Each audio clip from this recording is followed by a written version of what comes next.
Alright, this is going to be a Raw review. Pretty crazy Raw, if I must say so myself. I missed the first half hour. Um, Pretty much Bret Hart came out from what I know. I think you had Bret Hart and Tino Cesaro and CM Punk promo, whatever that was. My main focus, honestly, I wanted to see how hard the crowd would pop for Bret Hart. Just, like I was saying in the video I uploaded previously today, like it's been so long and they've teased so many times Bret Hart will come back. And seeing that initial reaction is really what I wanted to see. I missed it, but I'll check it out after.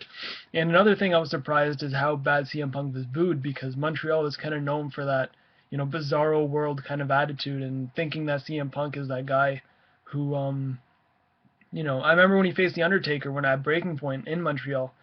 He was the heel in that, but he was, the crowd was like a good maybe 60 to 40 in that situation. So that's, I was kind of expecting the same thing. Um, so I pretty much started watching pretty much exactly where they had the thing in WWE headquarters with Sheamus, Otunga, and Ricardo, and I was just like, what am I watching? Like that was like the reaction I had, and it was just cheesy. Sheamus had a couple good little cracks in there, nothing really too good to talk about. Divas match, I don't have anything listed. I'm just the Divas match I remember, nothing special. Um, but the thing I guess most people are going to talk about and remember this Raw for, well, two things I would say, but the main focus is Jerry Lawler and pretty much what happened in that whole thing. You had CM Punk and Orton, and then that ended up being a tag match, which led to the match happening. Lawler going back to commentary, and I went to go eat dinner at this time, so I missed the Ryback and Slater match. When I came back, it was about midway through the what do you call it? The primetime players versus Kane and Daniel Bryan match, and as soon as I pretty much sat down, like literally 10 to 20 seconds after, that's pretty much when everything happened, and you would never notice that anything happened besides the crowd kind of looking over and just in just shock. I guess it was shock at what happened, and that's when the tweets started pouring in. And at first, everyone was joking around, the anal bleeding thing, like the previous time Jerry Lawler got injured, and then things started to become more and more serious when Arda Ocal, who is a Canadian broadcaster here, uh, doing live tweets so that Lawler got taken to the back, and does not look like an angle at all.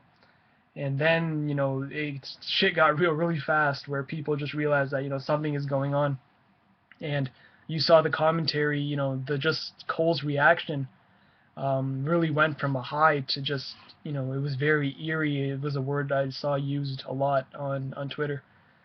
People were really worried, and for good reason. Also, it's not something you see or witness every day. You're just watching your weekly televised program, and out of nowhere, one of these guys that personally I've been watching since in '94, '95, just kind of collapses and just he's out of it. And Cole, I got to give mad props to him. Took it like a professional. He just did what he had to do, got through the match, but you knew that he was clearly bothered by what just happened literally beside him.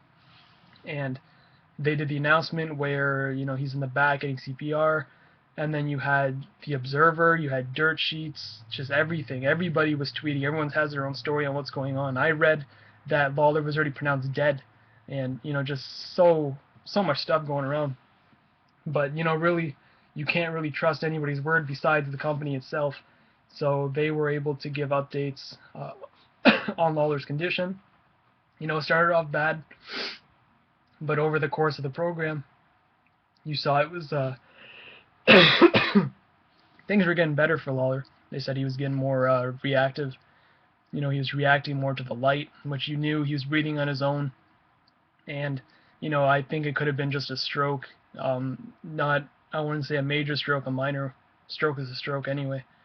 But Cole, you got to give props to Cole. I know I said it before, but when something like that happens, the first thing someone does is goes into their own kind of shock. It's like, what did I just see?